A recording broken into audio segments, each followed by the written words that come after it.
Wazungu wa Ulaya EU wanamtuhumu Putin kwa kujifanya anapenda amani baada ya mazungumzo na wajumbe wa Marekani.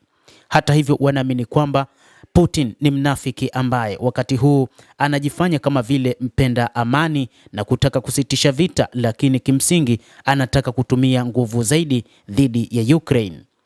Ukraine na washirika wake wa Ulaya wamemshutumu rais huyo wa Urusi Vladimir Putin mnamo Jumatano kwa kujifanya anapenda juhudi za amani baada ya saa 5 za mazungumzo na wajumbe wa Marekani huko Kremlin, ambapo hakukuwa na mafanikio yoyote ya mazungumzo hayo. Licha ya kwamba Urusi pamoja na wajumbe wa Marekani walidai kwamba kulikuwa na mazungumzo ya kujenga, lakini watu wa Ulaya pamoja na Ukraine wanaamini kiongozi wa Urusi anapaswa kukomesha fujo na umwagaji damu na kuwa tayari kuja mezani na kuunga mkono amani ya haki na ya kudumu. Waziri wa mambo ya nje wa Uingereza Yvette Cooper alisema. Waziri wa mambo ya nje wa Ukraine Andriy Sybiha alimtaka Putin kuacha kupoteza wakati wa ulimwengu. Matamshi hayo yalionyesha mvutano mkubwa na pengo lililopo kati ya Urusi na kwa upande mmoja na Ukraine na washirika wake wa Ulaya kwa upande mwingine kuhusu jinsi ya kumaliza vita ambavyo Moscow ilianzisha ilipovamia jirani yake karibu miaka 4 iliyopita. Hata hivyo, Urusi imesema kwamba katika mazungumzo hayo haihitaji kuwaona watu wa Ulaya ambao ndani ya miaka 4 wamekuwa kichochea vita hivyo. Siku moja kabla, Putin aliwashutumu viongozi hao wa Ulaya kuhujumu juhudi za amani zinazoongozwa na Marekani na kuwaonya kwamba ikiwa wataamua kuichokoza Urusi, Urusi itakuwa tayari kwa vita na watu hao wa Ulaya. Tangu operesheni maalum ya kijeshi kuanza mwaka 2022, serikali za Ulaya pamoja na Marekani zimetumia mabilioni ya dola kusaidia Kiev kifedha na kijeshi chini ya Rais Donald Trump. Hata hivyo, Marekani imepunguza uungaji mkono wake na badala yake ikafanya msukumo wa kumaliza vita.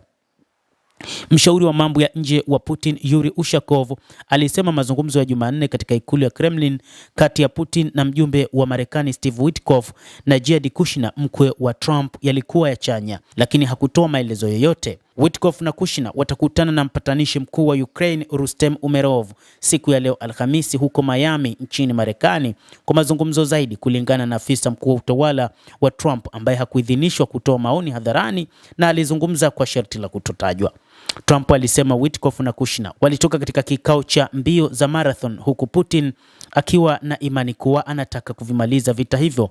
Maoni yao yalikuwa makubwa sana kwamba angependa kufanya makubaliano, Trump alieleza, licha ya kwamba watu wa magharibi hawaamini kile kilichoelezwa na rais wa Marekani Donald Trump juu ya rais wa Urusi Vladimir Putin ambaye ana nia ya dhati ya kumaliza vita hivyo.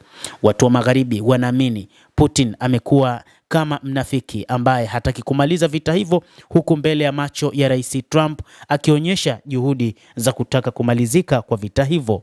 Rais wa Ukraine Volodymyr Zelensky alisema ulimwengu unahisi wazi uwezekano wa kumaliza vita upo kabisa. Katika maoni kutoka katika hotuba yake ya jioni iliyotumwa kupitia ukurasa wa Telegram, Zelensky alisema juhudi zinategemea diplomasia yenye kujenga pamoja na shinikizo kwa mvamizi. Vipengele vyote viwili vinafanya kazi kuelekea amani, alisema Zelensky. Lakini bado kuna kazi nyingi za kufanywa huko Washington na Moscow, alisema Zelensky.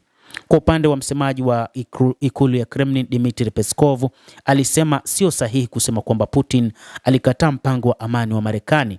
Alikataa kufafanua mazungumzo hayo. Hatutaongeza chochote kwa makusudi, alisema. Inaeleweka kuwa mazungumzo haya yanapofanywa kwa utulivu ndivyo yatakavyokuwa na tija zaidi. Lakini Umoja wa Ulaya wao wanapanga kuongeza tu silaha nchini Ukraine. Lengo lao ni kuendelea kwa vita. Mawaziri wa mambo ya nje kutoka nchi za NATO za Ulaya wamekutana mjini Brussels, walionyesha subira kidogo kwa Moscow, lakini wanasema kwamba tunachokiona ni kwamba Putin hajabadilisha mkondo wowote, anasukuma kwa ukali zaidi kwenye uwanja wa vita. Hii ni kauli iliyotolewa na waziri wa mambo ya nje wa Estonia Margus Tsahkna, akisema ni dhahiri kwamba hataki kuwa na aina yoyote ya amani. Kwa ujumla, Urusi ilifyatua mashambulizi 111 na kurusha ndege zisizokuwa na rubani usiku kucha, jeshi la anga la Ukraine lilisema. Hii inadhihirisha kwamba Putin yupo na mpango wa kuendelea na vita. Wakati huo, wizara ya ulinzi ya Urusi ilisema iliharibu ndege 102 za Ukraine usiku kucha. Mabaki ya ndege zisizokuwa na rubani zilizoanguka zilizua moto katika ghala la mafuta katika eneo la Tanbov takribani kilomita 200 kusini mwa Moscow, Gavana Yevgeny Perevishov alieleza. Endelea kutufuatilia mtazamaji, na usisahau kulike, usisahau kucomment, kadhalika na kusubscribe channel yetu hii. Utapata habari hizi kwa mapana kupitia hapa The World News. Jina langu ni Adamu Hussein. Endelea kuwa nasi wakati wote.